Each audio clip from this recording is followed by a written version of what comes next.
Welcome, Algebra 1 students, to your first distance learning math lecture. Now, this won't be the beginning of a new lesson. This will be slides you've already seen. It's just to help you work on assignments 14, 15, and 17. And it won't cover every single kind of problem. We've got Zoom meetings for that to answer the questions that are going to be beyond the scope of what my slides provide. So, if you pay attention for a brief 80 minutes, you're going to have most of what you need to get those three assignments finished and turned in. Now, to start, I want to point out, yes, the 49ers lost, but so did the Seahawks. And the 49ers scored twice as many points as the Seahawks did. So, even in a loss, I'd still say we're twice as good as the Seahawks, if you don't look at their overall record. And I don't.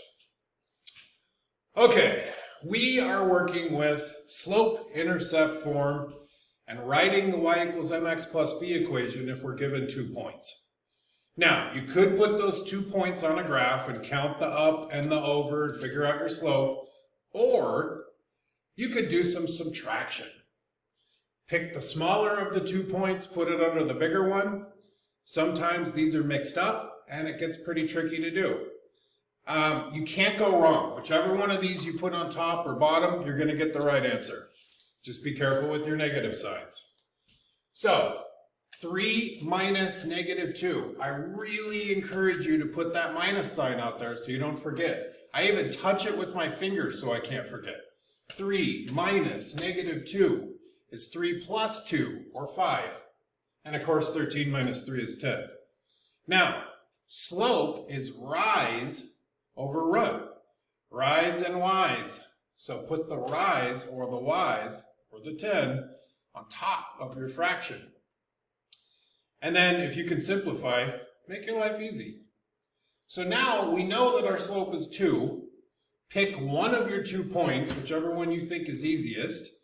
I think we went with negative 2 and 3, smaller numbers. You may go with 3 and 13 because there are no negative signs in it. Dealer's choice. All right, so now we know our slope, and we have our x and y, our x and y. All right, so let's cram those into the slope-intercept equation. Now we know y, m, and x. All we have to do is solve for b. So, 2 times negative 2 is negative 4. We then add that to both sides to get b by itself. Now we know that b is 7. That's not too bad, right? Okay, we have our b, we have our m. Now all we have to do is gently slide them where they go into the y equals mx plus b equation, and it looks like that. Easy peasy. Okay, now let's go with more in-depth analysis of this. I give you 3 problems with 2 points each, and I ask you to write the slope-intercept equation. This is more than just simple practice. So I think that I hate it when my stuff buffers, don't you? I think that what we should do here is practice with these. So I would like you to try 1, 2, and 3 now. You can go back, you can replay the video from the first slide if you need a review. But I want you to go ahead and pause the video in a minute. And isn't it nice to finally be able to pause me? You just hit mute and I stop talking. It's like the one time you're ever going to get that chance, so make good use of it now. All right, go ahead and pause your video and work these 3 problems now. All right, so now you've worked the problems, you have answers, and when I get the final equations that you got, because you're all amazing, we're going to look at the graph and analyze what slope can mean for lines. All right, so I stack 3 and 0 under 6 and 6. I subtract and get that. Now, one of the biggest mistakes students make on stuff like this is putting the wrong number over the wrong one. So remember, slope is rise over run. Rise rhymes with y's. So put that 6 on top of your fraction and reduce if possible. In this case it is. Now you have a slope and a point. Here's your slope. Now pick a point. I like 3, 0. 0 is extremely helpful. All right, and then we got to subtract 6 from both sides, and we find out b is negative 6. So we put our m and our b back in our final equation. So if we graph this point, you'll know it's correct if it has the point 3, 0 and 6, 6 on it. Not that our graph is big enough to show all that. Here's negative 6 down there, your y-intercept. And then you go up 2 and over 1 from there and connect your dots. Now, would 3, 0 be on that? Sure enough, there it is. And I don't think it's too hard to imagine that 6, 6 would be on this graph as well. That's a great sign that we have done this problem correctly. You're amazing. Okay. I don't know which one you put on the bottom. If you did it differently than I did, you would probably get negative 2 and negative 4. But then when you set up your slope, the negatives would cancel and you would get the same positive 2 that I got. Because you're amazing. All right, there's our slope and one of the points. We put everything where it goes. We do what it takes to get b by itself, and we find out that our slope is 2 and our y-intercept is 3. All right, so we go up to 3, and we go up 2 over 1, and we slap a line between those two dots. Now, you may notice that these lines look like train tracks, and that's because they're parallel. And that's what these little marks mean on a line, that they are parallel. They both have a slope of 2. Okay, last set of points on this slide. Once again, we're going to stack that 0 under. We're going to get 8 and negative 4. And when we set up our rise over run, that reduces to negative 1/2. You could use this for the rest of the problem, but it's bigger numbers, and it's going to be quicker and easier if you reduce first.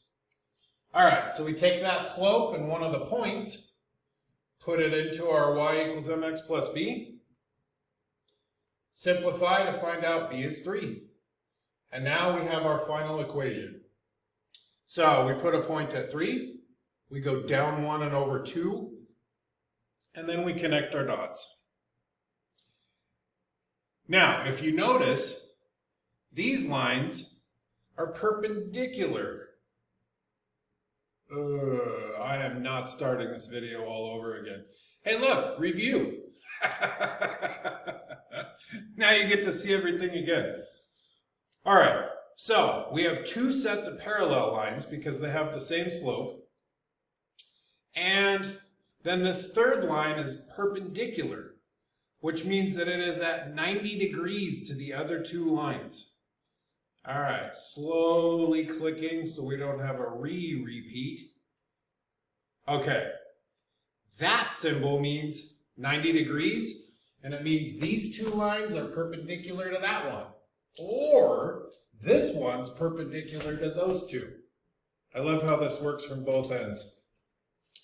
All right, so to summarize this, parallel lines have the same slope.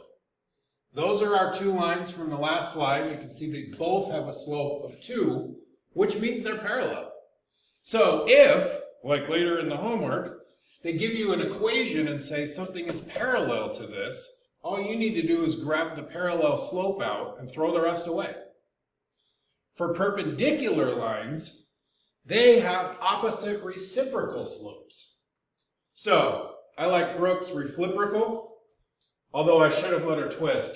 Brooke, I know you would have spent 18 seconds and then come up with reciprocal. I'm impressed with your memory. So, what is a reciprocal? It's when you flip the fraction. And when you flip the fraction, then you have to take the opposite sign.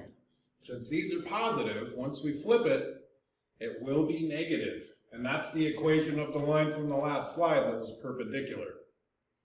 So, there you have it. I would definitely write this down if you haven't memorized it, if it's not common sense. And everybody's mind works differently. For some of you, this may be brutal to remember. slap it in your notes. You're going to be allowed to have those for the final exam. Ooh, a backhoe's going by with lights on. Oh, it's beautiful against the background of the stormy seas and the rainy skies. I hope you guys aren't just playing video games this whole time. Get outside, it's beautiful. All right, so now we come to problems like we have in assignment 17. This should be review, so make sure to pause the video here in a sec. No, not yet, I'll know. Run this. We've done several slides of this now. Use your 2 points to come up with a slope-intercept form equation. And go. Wow, that was fast. Okay, let's see if you were right. Are the colors showing up okay? I don't hear any complaints, so we're going to assume it's good. All right, use our 2 points to find our slope, yada, yada, yada. Take the slope and one of your points. I liked -2 and 3. 1 smaller than 2, but 3 smaller than 6. These add to 5, the other add to 7. I don't know. I like the small ones. Okay, simplifying, we find out that b is -3. Whoa, the slope and the y-intercept are the same? How often do you see something like that? Oh, good. All of you but one got this right. Way to go. Okay, now is where it gets new and interesting. I want you to write the equation, y equals mx plus b, of a line parallel to this that goes through this point. So for now, forget this. Go straight to here. What does it mean to be parallel to y equals 3x minus 1?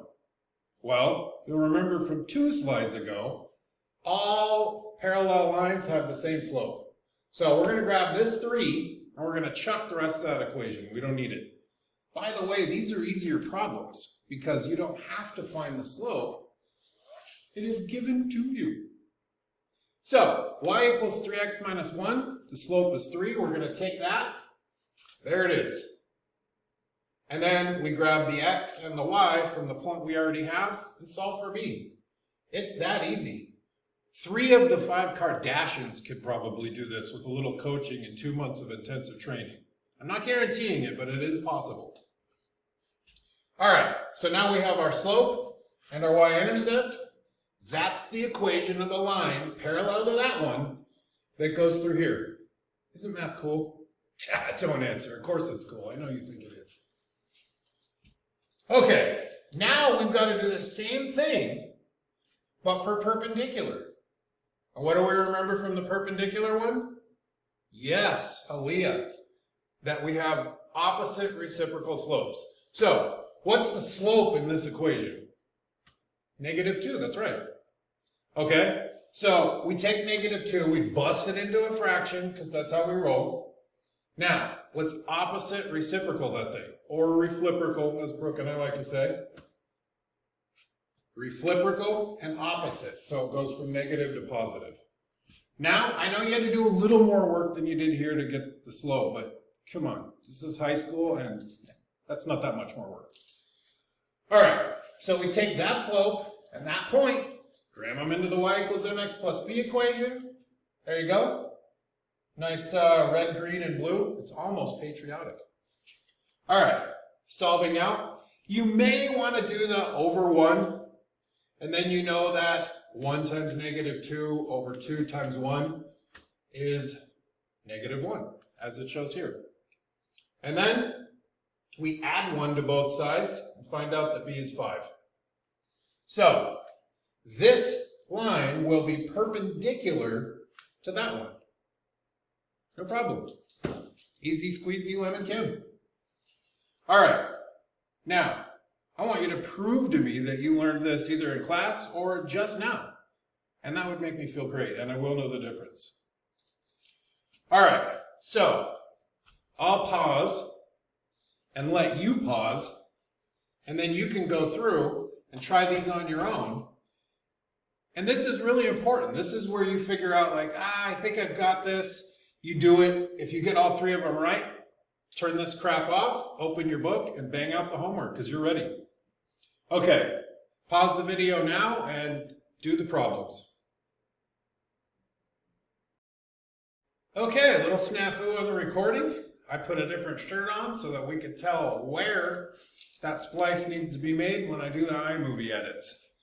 All right, for fun, let's put the hard point under the easy one. And again, if you put -4 and 0 under, you'll get the same answer I will. Okay, -4 minus -7 is become a plus, so it's really more like 7 minus 4 is 3. And 0 minus -12 is 0 plus 12, or 12. Okay, slope is rise over run, rise and wise, so put that 12 on top, simplify, and we know our slope is 4. Which of those points looks easier to put into your equation? Well, probably -4 and 0. So there it is. Now we take the point and the slope. There's our slope. There's our x. There's our y. Solve for b.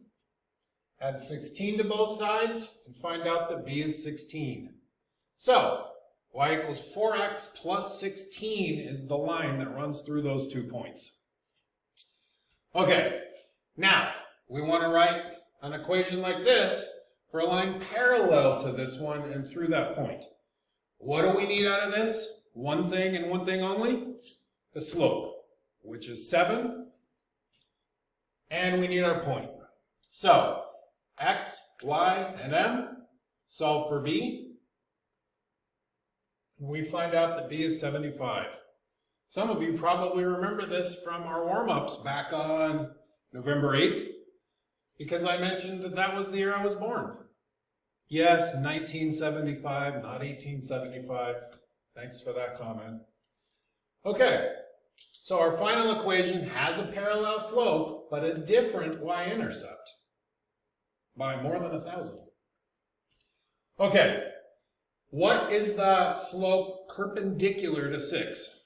Well, we take 6, put it over 1 to make it a fraction, and then we refliprical. So, positive becomes negative, 6 over 1 becomes 1 over 6. Now, we're going to use that perpendicular slope and this point, and we're going to do the same old thing. I hope you're getting sick of it. That means you've kind of got this down and you're bored with it, and you're going to ace the homework. I can feel it. Okay, so we solve and find out that b is 9. We slap that and the slope into our equation. This is the equation of a line perpendicular to that one that goes through the point -6 and 10. I'm so proud of all of you that got this right. I'm so proud of all of you that tried and got it wrong, because that's part of success too. Now you can look, find any mistakes you made, and correct them. On a related note, if you find any mistakes I made in these 5 slides, please shoot me an email or a comment. Actually, a comment in Google Classroom would be helpful, because then everyone else can see it and they'll know they can correct that mistake as well. So, this is it. If you've got this stuff down, jump to the homework. If not, watch this exciting and informative video again, slower, and do each step before I show the answer, because you don't have to be in the classroom to learn. You want to see how lonely I am this week? Yeah, nobody. Boy, I missed the snide comments,